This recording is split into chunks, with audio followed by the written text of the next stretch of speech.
Selamat siang dan salam sejahtera bagi kita semua. Salam, Om Swastiastu, Namo Buddhaya, salam kebajikan. Yang sama-sama kita hormati.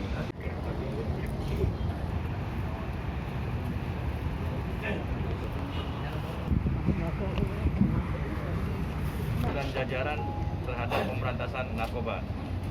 Kita mulai 3, 2, 1.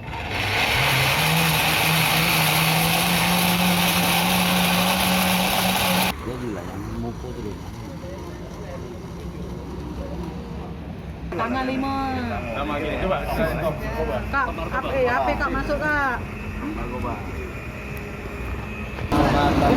Ya, hari ini kami bersama ya terdiri dari Forkopimda Provinsi Sumatera Selatan, kemudian ada juga Forkopimda dari Kabupaten Baklawan.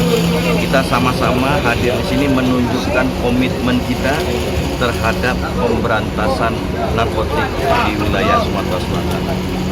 Kami telah banyak melakukan penangkapan, pengungkapan jaringan, sudah diproses di pengadilan, dan hari ini sisa barang bukti yang ada itu kami musnahkan. Hampir 31 kilo ekstasi dan 5 ribuan pil ekstasi, maaf tadi 31 sabu-sabu dan 5.000 butir ekstasi ya.